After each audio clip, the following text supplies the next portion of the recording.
Hello students, welcome back to our YouTube channel सर्वेस स्टडी। बच्चों, आज मैं आप सभी के लिए क्लास 10th केमिस्ट्री के दूसरे चैप्टर एसिड्स, बेसिस और सॉल्ट की नई वीडियो लेकर आया हूं। और इस वीडियो में हम बात करेंगे एसिड और बेस की। किसकी बात करनी है हमको? सबसे पहले हमको यह पढ़ना है कि एसिड क्या होते हैं, और फिर इसके बाद हम बात करेंगे बेस की। इसके प्रीवियस वीडियो में हमने बात करी थी इंडिकेटर की, जहां पे मैंने इंडिकेटर पढ़ाया था डिटेल्ड में, और लिटमस, मिथाइल आयंस और फिनोल्फ्थालीन, इन सारे इंडिकेटर्स को भी कवर किया था। तो यदि आपने मेरी प्रीवियस वीडियो देखी होगी तो आपको इंडिकेटर के बारे में काफी कुछ समझ में आया होगा। और इंडिकेटर हम क्यों यूज करते हैं? केवल इसलिए कि किसी भी सॉल्यूशन को यदि हमको पता करना रहे कि वो सॉल्यूशन जो हमारे पास है वो एसिडिक नेचर का है या फिर बेसिक नेचर का है, तो वहां पे हम किसका यूज करते हैं? इंडिकेटर का। ठीक है, अब सबसे पहले हमको यह समझना है बच्चों की एसिड होते क्या है। वो सारे सब्सटेंसेस जिनका टेस्ट सॉर होता है, मतलब कि अगर हम उसका टेस्ट चेक करेंगे और सॉर टेस्ट आता है तो हम क्या बोलेंगे कि वो सब्सटेंस या वो सॉल्यूशन क्या है? एसिड है हमारा। मतलब कि कोई भी सब्सटेंस है हमारे पास, अगर उसका टेस्ट हमने चेक किया और टेस्ट कैसा आया? सॉर आया, तो हम क्या बोलेंगे कि वो सब्सटेंस क्या है? एसिड है हमारा। लेकिन इससे केवल बात हमारी बनी नहीं। क्या बात नहीं बनी? अब सारे एसिड्स को हम चेक तो नहीं करेंगे कि खाएं और उसके बाद हमको पता चले कि टेस्ट इसका सॉर है या फिर दूसरे टाइप का टेस्ट है, तब अगर सॉर आए तो हम बोल दें एसिड है। अगर कोई हार्ड एसिड है हमारे पास और उसका हम टेस्ट चेक करने लग जाएंगे तो हम टेस्ट के लिए ही बस बने रहेंगे, क्योंकि उसके बाद तो शायद हमारी लाइफ बचे ही ना। एसिड अगर तुम पी जाओगे, कोई हार्ड एसिड, तो क्या होगा? मर जाओगे। ठीक है, तो हमको मरना नहीं है एक्सपेरिमेंट करके। ठीक है, हमको एक्सपेरिमेंट तो करना ही है, लेकिन उसके साथ साथ प्रिकॉशंस को भी यूज करना है। बाद में क्या हुआ कि जब इंडिकेटर आया,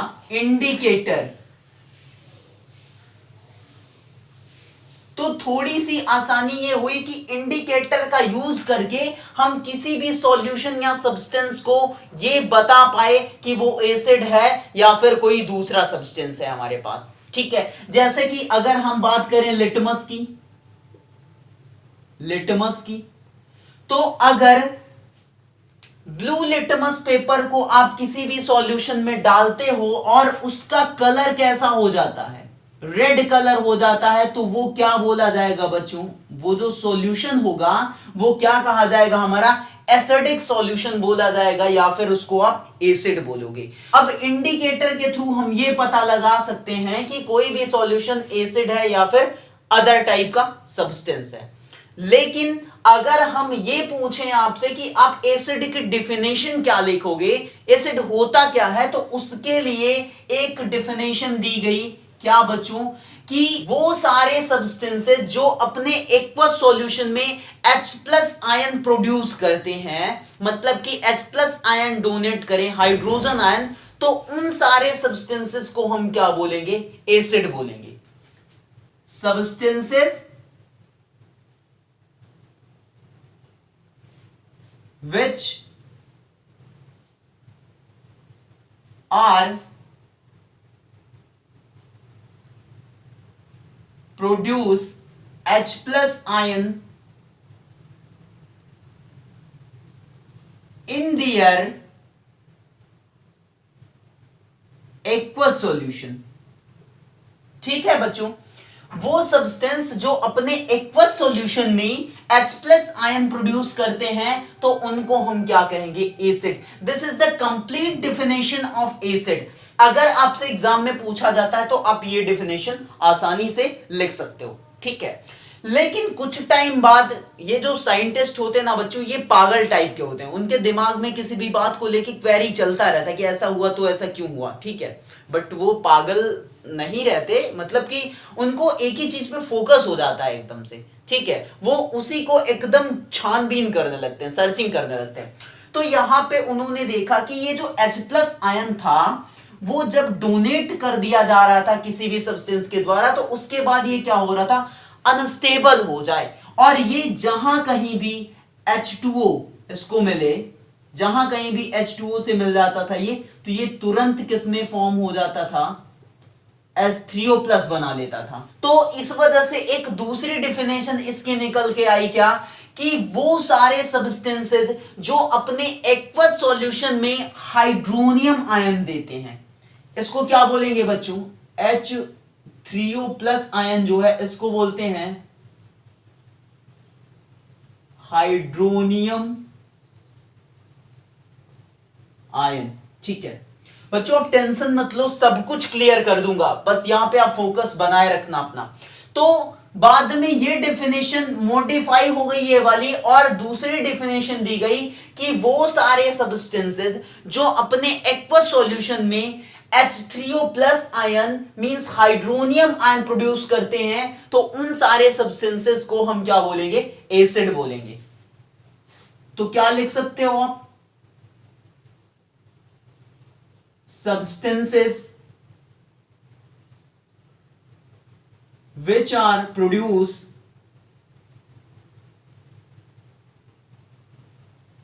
H3O+ ion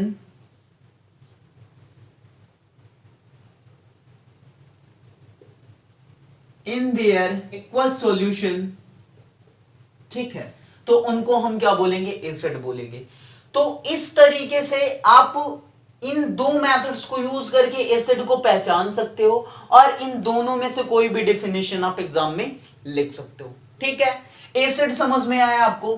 अब इसके बाद हम थोड़े से एग्जांपल की बात कर लेते हैं। ढेर सारे एसिड है बच्चों, H2SO4, HCl, HNO3, H2CO3, और है हमारा CH3COOH ETC। ठीक है बच्चों, ये क्या एग्जाम्पल, ढेर सारे एसिड्स हैं। इसके बाद हम थोड़ी सी बात कर लेते हैं एसिड के टाइप की। ठीक है बच्चों, हमारा जो एसिड होता है, एसिड वो दो टाइप का होता है। एक होता है ऑर्गेनिक एसिड, ऑर्गेनिक एसिड, और दूसरा जो होता है वो होता है मिनरल एसिड, मिनरल एसिड। ठीक है, एक ऑर्गेनिक एसिड होता है और दूसरा मिनरल एसिड। ऑर्गेनिक एसिड क्या होता है बच्चों, ये जो एसिड होता है वो नेचुरल होता है, मतलब कि नेचर में पाया जाता है, नेचुरल। ठीक है, और ये क्या होता है, पहले हम इसकी बात कर लेते हैं कंप्लीट, फिर हम चलते हैं मिनरल एसिड पे। ऑर्गेनिक एसिड वो एसिड होते हैं जो कि नेचुरली पाए जाते हैं, नेचर में पाए जाते हैं, इनको बनाया नहीं जाता। ठीक है, फॉर एग्जाम्पल ऑर्गेनिक एसिड का एग्जाम्पल क्या हो जाएगा, जैसे कि है हमारे पास acetic acid, acetic acid, citric acid, citric acid, और क्या है लैक्टिक एसिड, और क्या है टार्टेरिक एसिड, और भी है बच्चों ऑक्जेलिक एसिड, एक और है बच्चों फॉर्मिक एसिड। ठीक है, ये हमारे क्या है ऑर्गेनिक एसिड है, मतलब कि ये नेचुरल तरीके से पाए जाते हैं बच्चों। अगर बच्चों इनके सोर्स की बात करें हम, तो एसिटिक एसिड किस में पाया जाता है नेचर में, विनेगर में। साइट्रिक एसिड ऑरेंज या फिर लेमन में। ये सब गोल्डन पॉइंट्स हैं बच्चों, आपके नॉलेज के लिए बहुत ही बेटर पॉइंट्स हैं ये सारे। ठीक है, बहुत ही important, most important. Lactic acid किस में पाया जाता है, सॉर मिल्क में या फिर कर्ड में। और टार्टेरिक एसिड किस में पाया जाता है बच्चों, अनरिप ग्रेप्स में। मतलब कि जो ग्रेप्स पका नहीं रहता। ऑक्जेलिक एसिड किस में पाया जाता है बच्चों? टोमेटो में। और फॉर्मिक एसिड हमारा आंट स्टिंग में। मतलब कि जो चींटी होती है उसका जो क्या बोलते हैं, आर कहते हैं ना, आर गड़ गया उसमें। या फिर जो बर्रे होती है बच्चों, बर्रे के आर में भी क्या पाया जाता है? Formic acid. आपको लग रहा होगा सर क्या बता रहे हैं, बर्रे बर्रे। तो बर्रे के आर में भी पाया जाता है, जो येलो येलो कलर की नहीं होती, काट लेती तो फूल आता है। तो ठीक है, उसको गांव की लैंग्वेज में क्या बोलते हैं? बर्रे बोलते हैं। ठीक है, तो उसको क्या बोलते हैं? नेटल स्टिंग, उसमें भी पाया जाता है। आंट स्टिंग मतलब चींटी के उसमें भी, आर में भी पाया जाता है। ठीक है, तो ये सोर्स हो गया डिफरेंट टाइप के ऑर्गेनिक एसिड्स का। इसके बाद बच्चों हम बात करते हैं दूसरे टाइप के एसिड की, जो कि है हमारा मिनरल एसिड। मिनरल एसिड जो होता है बच्चों वो मैन मेड होता है। मैन मेड मतलब कि इसको आदमियों के द्वारा बनाया जाता है, हम जैसे लोग बनाते हैं। ठीक है, और अगर इसके एग्जाम्पल की बात करें तो इसमें है आपका H2SO4 sulphuric acid,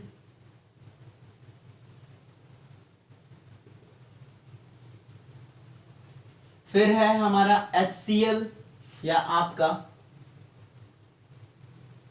hydrochloric acid, फिर है HNO3, this is nitric acid. ठीक है, और है बच्चों H2CO3, ये भी क्या है हमारा? Carbonic acid. ठीक है, ये हमारे क्या हो गए? मैन मेड एसिड, मतलब कि मिनरल एसिड। इसके बाद हम बात करेंगे बच्चों स्ट्रॉन्ग एसिड और वीक एसिड की। सबसे पहले बात कर लेते हैं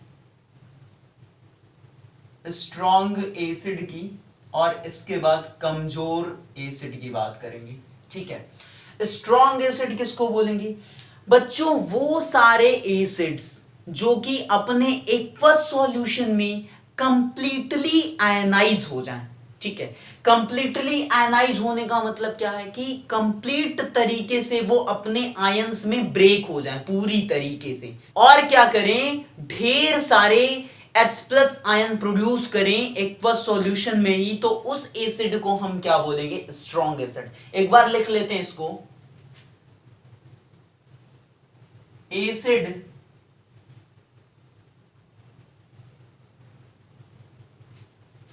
which is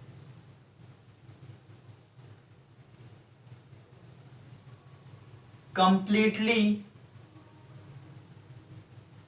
ionized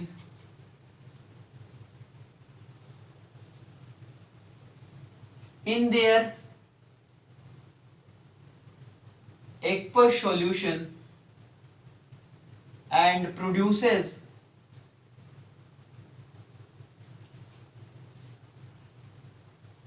large number of hydrogen ion. ठीक है, वो एसिड जो कि अपने एक्वस सॉल्यूशन में कंप्लीटली आयनाइज हो जाएं, और कंप्लीटली आयनाइज होने के बाद ढेर सारे H+ आयन प्रोड्यूस करें। एक H+ आयन नहीं, एक से ज्यादा ढेर सारे H+ आयन प्रोड्यूस करें, तो हम उसको क्या बोलेंगे? मजबूत एसिड बोलेंगे। ठीक है, स्ट्रॉन्ग एसिड बोलेंगे। फॉर एग्जाम्पल बच्चों जितने भी हमारे मिनरल एसिड हैं वो सारे के सारे स्ट्रॉन्ग एसिड हैं, केवल एक को छोड़कर, that is carbonic acid. Carbonic acid एक हमारा वीक एसिड है, इसके अलावा सारे स्ट्रॉन्ग है। कौन कौन से? जैसे कि है हमारा HCl, H2SO4 और है HNO3। ठीक है, अब यहां पे क्या कह रहा है एक बात की, कंप्लीटली आयनाइज हो जा रहे हैं। जैसे कि HCl है, ये कंप्लीटली क्या होता है बच्चों? आयनाइज हो जाता है, H+ + Cl-। अब Cl को और क्या अलग करोगे आप? और भी अलग कर सकते हो क्या? नहीं। तो Cl माइनस एक सिंगल सा आयन हो गया और H प्लस एक सिंगल सा आयन हो गया, कंप्लीटली आयनाइज हो गए और ढेर सारे H प्लस आयन प्रोड्यूस करते हैं, तो उन सारे एसिड्स को स्ट्रॉन्ग एसिड बोलते हैं। क्लियर है सभी को? Strong acid. ठीक है, इसमें आप ये भी लिख सकते हो कि एग्जाम्पल के तौर पे, यही इसी को दूसरे लैंग्वेज में लिख सकते हो क्या? All mineral acid except H2CO3। अब बात कर लेते हैं बच्चों वीक एसिड की। वीक एसिड क्या होते हैं, और फिर हम कूदेंगे किस पे? उड़ जाएंगे बेस पे। वीक एसिड की बात कर लेते हैं। वीक एसिड, कमजोर एसिड। ठीक है, कमजोर एसिड क्या होंगे? इसी का जस्ट उल्टा, कि वो सारे एसिड्स जो अपने एक्वस सॉल्यूशन में पार्शियली आयनाइज्ड हो, कंप्लीटली ना ब्रेक हो, पार्शियली ब्रेक हो, थोड़ा ब्रेक हो, थोड़ा ना ब्रेक हो, और small number of H plus ion produce करें, तो उसको हम क्या बोलेंगे? Week acid. क्या लिख सकते हैं? Acid which is partially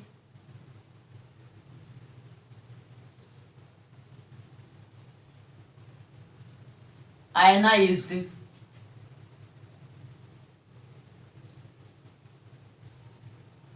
in their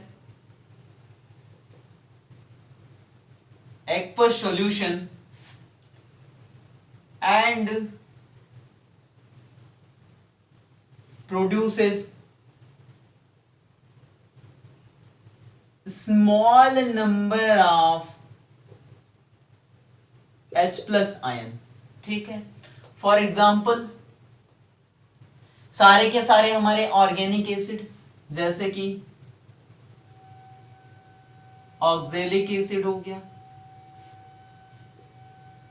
acetic acid हो गया, और ढेर सारे हैं आपके, फॉर्मिक एसिड हो गया, ETC। ठीक है, जितने भी हमारे ऑर्गेनिक एसिड हैं सारे के सारे क्या हैं? वीक एसिड हैं, जो नेचुरल तरीके से पाए जाते हैं। और यहां पे एक बात कर रहा है कि पार्शियली आयनाइज होते हैं ये अपने एक्वस सॉल्यूशन में, जैसे कि एसिटिक एसिड की बात कर लेते हैं यहां पर हम।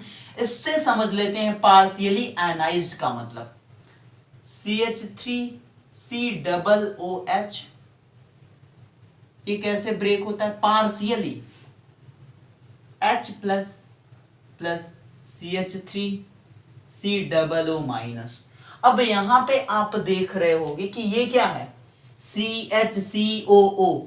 कितने ढेर सारे एलिमेंट इसमें मिले हुए हैं, ये कंप्लीट तरीके से ब्रेक नहीं हो रहा है। ऑक्सीजन अलग, कार्बन अलग, हाइड्रोजन अलग, सब अलग नहीं हो जा रहे। ठीक है, तो ये क्या हो रहा है? पार्शियली आयनाइज हो रहा है, इस वजह से ये क्या है? वीक एसिड है।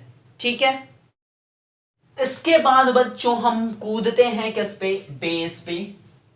अब हमको समझना है कि बेस क्या होता है।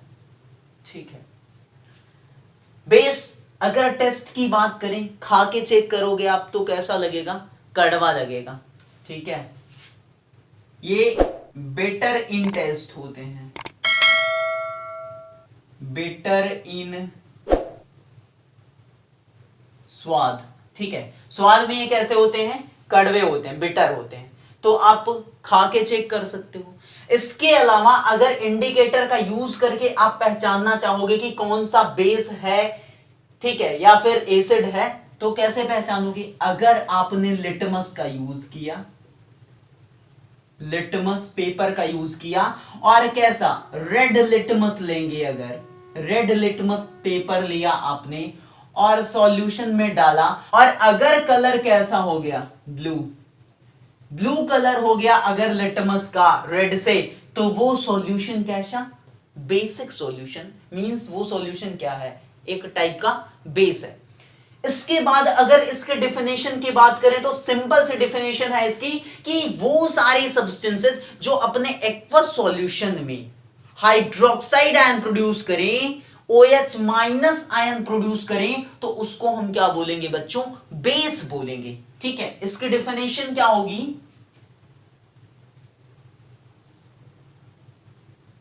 substances which produce OH minus ion, इसी को क्या बोलते हैं, हाइड्रोक्साइड, हाइड्रोक्साइड आयन। ठीक है, in their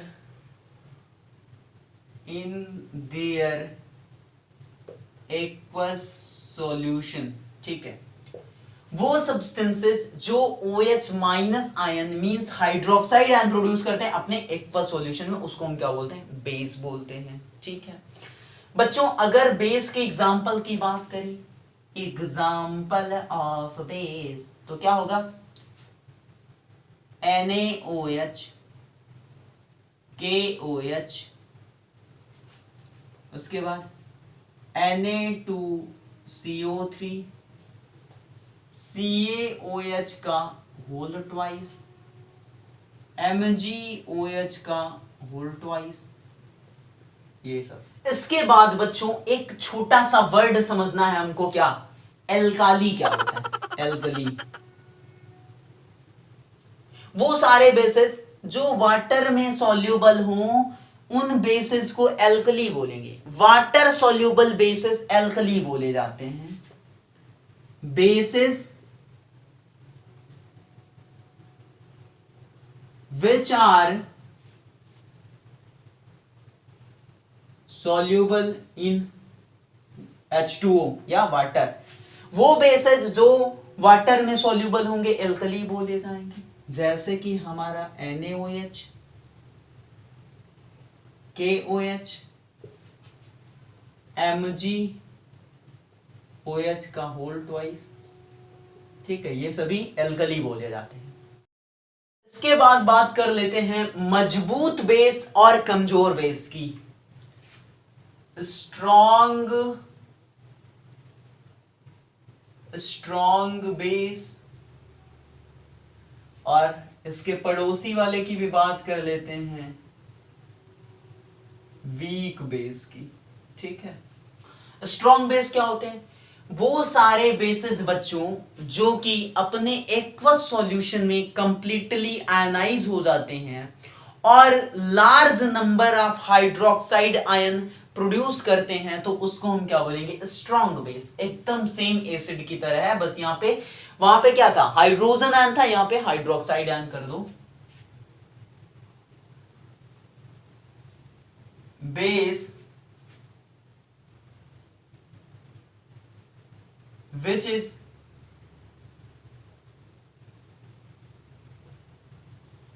completely ionized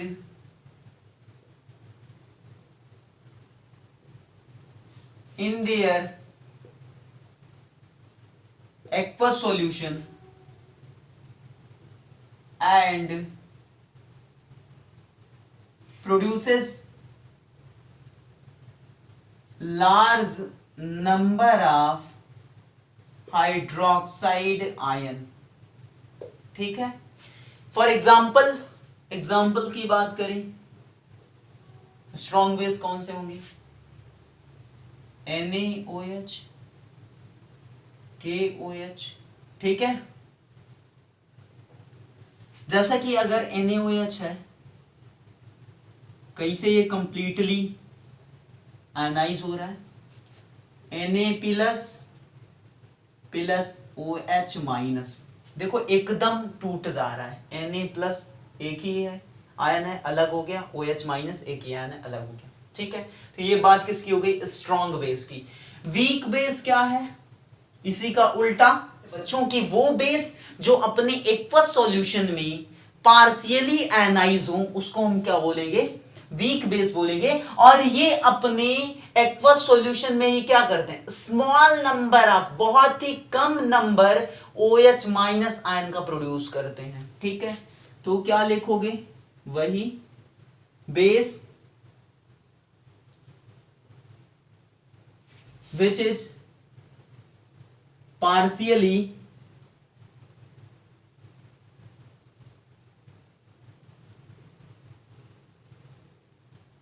ionized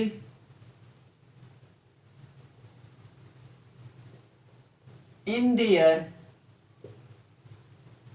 aqueous solution and produces small number of hydroxide ion. ठीक है, तो उनको हम क्या बोलेंगे, वीक बेस बोलेंगे। For example ammonium hydroxide, magnesium hydroxide और कैल्शियम हाइड्रोक्साइड, CaOH का होल ट्वाइस। ठीक है, ये सभी, ये हो गया वीक और ये हो गया स्ट्रॉन्ग, मजबूत कमजोर। तो आई होप बच्चों की आपको पूरा वीडियो अच्छे से समझ में आया होगा, और कितना समझ में आया, कितना डाउट है, ये सारी बातें आप हमको कमेंट में जरूर बताइएगा। यदि वीडियो अच्छा लगे तो लाइक करके जाइएगा, और जो भी बच्चे चैनल पे नए हैं वो चैनल को सब्सक्राइब कर देंगे, साथ ही साथ बेल आइकन भी प्रेस कर लेंगे, ताकि इस तरह की इंपॉर्टेंट वीडियोस का नोटिफिकेशन आपके पास सबसे पहले पहुंच जाए। ठीक है।